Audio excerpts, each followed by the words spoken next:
You're listening to Hello, Huddersfield. the Voices of Huddersfield, inspiring the future vision. Hello, and thank you for listening to Hello Huddersfield. Today for our podcast, we have with us Andrew Croughan, Huddersfield Train Station Manager, who will share with us his visions for Huddersfield Town Centre in the near future and beyond. To get involved with this or future podcasts, please feel free to email us at inquiries@huddersfieldbid.co.uk. Co-hosting the show with myself, Sophie, we have bid manager Matthew Chapman, who will join this discussion throughout. Hi, Matthew, how are you today? Hello, Sophie. I'm really, really good. How are you today? I'm well, thank you. And Andrew, thank you for joining us today. How are you today? Hi, Sophie. Yeah, I'm well, thanks. Better than the weather. Thank you. So tell us a little about what you do and your relationship to Huddersfield. Right, so yes, I'm the train station manager currently for Transpennine Express at Huddersfield. We also look after Dewsbury as well. And I guess I manage the team or help the team manage the station in making sure we operate as smooth a train station as we can, bringing people into the station and allowing people to travel from Huddersfield. Slightly peculiar situation for the past 9 months, whereas we don't have many people to do that for. But essentially, that's it. I suppose we like to see ourselves as the gateway into the town and out of the town, and we help facilitate that in as smooth a way as possible. It's quite an honour that I've got that role because I'm Huddersfield born and bred.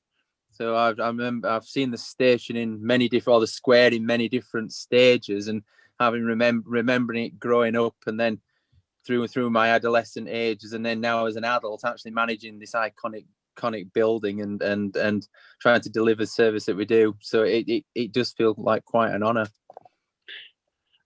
You made quite an interesting point there, Andrew, on obviously being born and bred in Huddersfield and an element of pride, which I think is absolutely apt on being the train station manager of a building of that nature. But you just dropped in there that you remember it before the square, and you may be showing your age a little bit there. Oh yes. So not the square, I guess, has always been there, but I do remember the old roundabout there, and the old and when before I think Harold Wilson was closer to the station, and the road ran immediately, well, not quite immediately in front, but it ran closer to the front of the station, and a zebra crossing. So I remember and the coming out into the square from the subway. So I remember the station from the 80s. I think if we were doing this podcast with the video and imagery, I think there'd be a lot of people asking what anti-aging cream you're using. Probably not. You're looking well for it. Tell us. Yeah. But back to the serious point on obviously the past year. Just how has it affected the kind of numbers of people coming through the station? Is it did it go up and down when we had that kind of positive couple of months in the summer, or has it generally been quite a percentage down? Well, it was. I mean, to start off, we started to drop a little bit in March last year, where people started to heed the advice of trying to work at home. But then the numbers fell off the cliff edge when we got into the first national lockdown, to the point where we were seeing less than 95% of our usual footfall. Rather than we were around about 13,000 people a day using the station, we were seeing hundreds, 200, 300. Wow. And that took some getting used to. It was very much a ghost town and a ghost station for a few months. We did see an upturn, and we saw confidence come back with our passengers. I think largely because of the relaxation in certain lockdown measures. Also, what we're trying to do to keep the customer reassured that we're keeping it safe, and also the measures in town as well. So in the town centre, you could see queuing systems forming and widened roads, etc. So I think people felt more comfortable in coming out, and we did see a rise. And I guess we saw up to a peak of around about 5,000 people a day, which is still quite not. It's around about 30, just under 40% of our usual footfall. But then, as you'd expect, November time and more recently, the footfall has dropped again. Not quite to the same levels that we had last April and May, but we've dropped down, especially around about the mid 50, around about 1,500, something like that. A big effect on us was the closure of the colleges and the schools, because we do carry quite a lot of Kirklees college students between Dewsbury and Huddersfield, in particular. And when they were closed, it were very much our last trains that were quite busy suddenly became very quiet. So, What's your favourite memory of your time in Huddersfield? blimey, crikey, there's that many. I'm guessing you've got many with you being born and bred here as well. Yeah, I suppose when I think of that, the ones that stand out are always from your childhood, or always from a night out on a Saturday. But I'll leave those for another time. But for me, I remember in particular, it was always Saturday afternoon. We'd always venture into town, and going into town was a big event. I suppose. I mean, this is back in the 80s, I guess, when I was, probably, 8, 9, 10 years old. So we'd now. Sorry? We're getting closer to that age now. Oh, I'm not a proud man. I'm not proud. I don't mind. So we'd have our dinner, then we'd watch a bit of telly, probably Airwolf, I think it was, on the TV at the time, and then we'd go into town and do the shopping that we didn't manage to get on the Thursday big shop. And it was just about, especially when it was coming up to Christmas and it was dark and the lights of the shops were on. And for me, it was walking around all the, up and down the, into Marketplace and going down New Street and going in and out to different shops, ticking off the list on my mum's shopping list.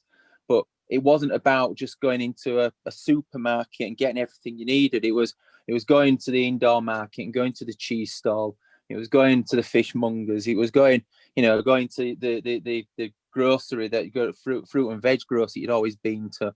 And it was like an adventure, I guess. And that's kind of always stuck. It was always the lights and the sounds and the smells. As an 8-year-old walking around in this, what at the time was a big place, because 8-year-old town centres are quite big. So that sticks out. That's quite strong with me. Yeah, and is that something? We're probably dipping into one of Sophie's next questions, but is that something that where you see the town centre returning to? Do you see those kind of more traditional, independent kind of, that you mentioned, the sights and the smells of a town? Is that where you see the town centre kind of heading, rather than? I'd like it to. I mean, I'm from Golka, and of course we have a great farm shop not far away, and we've got a great butcher, and we've got some and other villages of great local produce going. There's the greengrocers, community grocer down in Slowett, and locally produced, fruit and veg and meats and things. And I'd like it to go back to that. I suppose it's, you always look at the past with rose-tinted spectacles, but I think there becomes a risk that, particularly with the rise of the, in the 90s, I guess, and early 2000s, every high street looked the same, and they were so homogenous. And I guess what's happened over the last 12 months has sped up the process of that, less people going into the high street and doing more of the shopping online. Maybe it's time to go back to the independence and go back to the, you can go to a supermarket and order your cheese, but you don't get to smell, walking into a cheese shop and smelling all the different varieties. And maybe it's trying to go back to that, where it becomes back to being an event. You go into town not just to get your bits and bobs, but it becomes an event in itself. But yeah, certainly would welcome that. Yeah. So would you say that keeping the heritage and the sounds and smells of the olden days kind of shopping experience in the town centre is something that would be seen as Huddersfield's unique selling point? Yeah, I guess so. Yeah, I mean, we've got we I think, suppose traditionally, and I suppose my parents and my grandparents will probably be able to go into what the heritage was more like. But I suppose we've got a good tradition of markets in the town. We've got an outdoor and an indoor market that that were once thriving and not necessarily so much now. We've got wide open spaces where we could introduce things like that. We've got great local produce around the areas that that become a hub for people to travel to. But maybe the town centre can tap into that as well. I certainly think that we've got a lot of history about us. We can certainly tap into that traditional side of things, and hopefully then become a a place where people want to flock to as a destination in itself. And it stands different from Halifax with the Peace Hall, and it looks different to Bradford. It's got that Huddersfield flavour about it. Of course, we aren't here today pretending everything is all sugar-coated and perfect. What do you think the challenges are for the town centre? I think first and foremost, getting people back in. I mean, it's finding that element that's going to make people get off the bottoms on a Saturday afternoon and wander down into town, and give them something to attract them in. I'm certainly excited about the plans for the future and the certain areas of the town that are going to have a certain feel about them. From a selfish perspective, the plans around the train station in itself and the travel look fantastic, but the other elements as well, down towards where the piazza is and the mark, and what's happening around the libraries and things. But I certainly think there needs to be to lift the town in some way, whether that's where there seems to be quite a lot of shops boarded up, quite a lot of maybe the wrong type of shop. That doesn't necessarily attract people in and appeal to people coming down to make that special journey.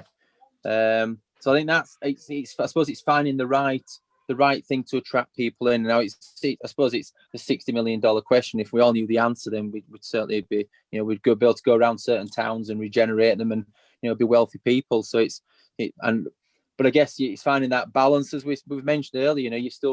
You're still going to want your major chains. You're still going to want your, the places in the centre where people can come down and get the shops that they want as well. So I guess it's the fine line, but it's finding the right thing to attract people in. And if we don't get the footfall into the town, then, yeah, it's not an attractive place.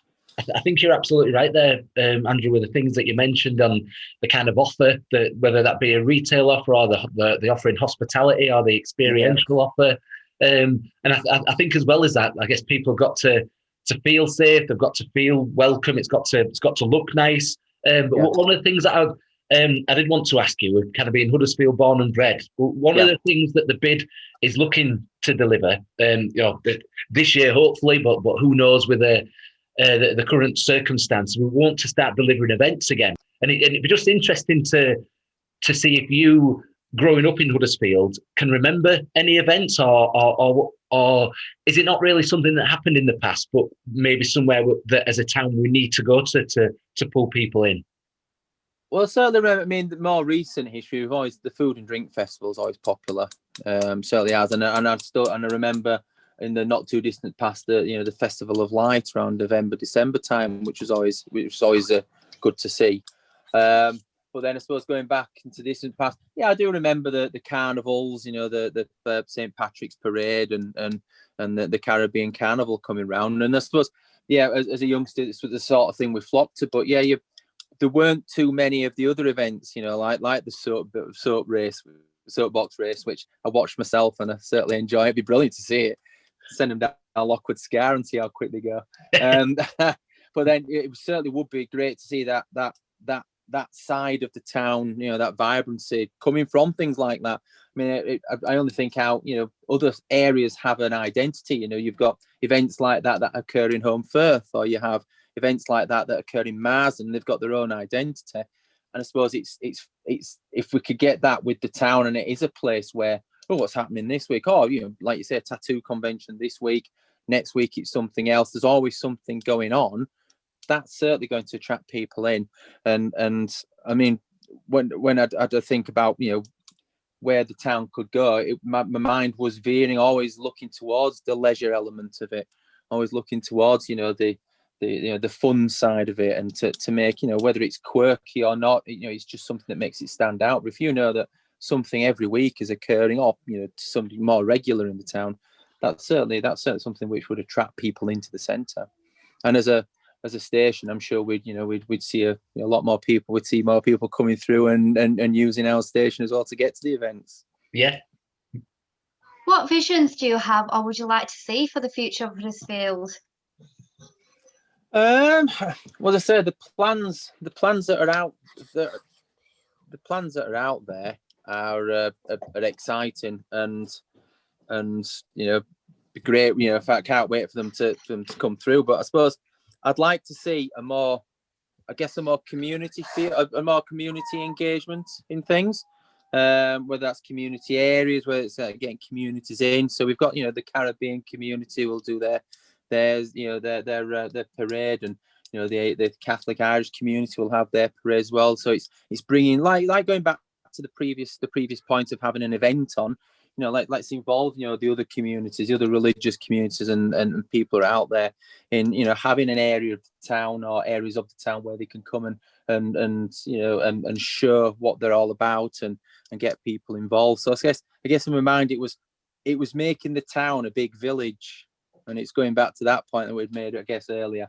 It's trying to, how do we put a village atmosphere into a town? Like the old-fashioned maypoles and things like that. You'd think of the village greens and the games of cricket. How do you get that feel in a larger, town? And I suppose that's in my mind. If we could get that and have that familiarity about it, and then I think that certainly make it appealing and exciting for me. I guess, Andrew, everything you're saying from your childhood memories and what kind of feel or vision you have for the future of Huddersfield, it all comes down to that nostalgia. So the nostalgia helps us connect with ourselves, and a lot of that comes from our childhoods. And they are the memories that stand out more. But luckily for us in Huddersfield, if you think about it, nostalgia is pretty much alive. We've got the outdoor markets, we've got the indoor markets, we've got the listed buildings and the architect, the fresh butchers and the greengrocers. But we just want to welcome people back into the town centre, bring people back. So any listeners out there, if you love that outdoor shopping experience, or you just want to go back to the past and visit your childhood again, just come down to Huddersfield. It's lively. Anyway, we've now come to the end of Hello Huddersfield, and thank you, Andrew, for being with us today on the show.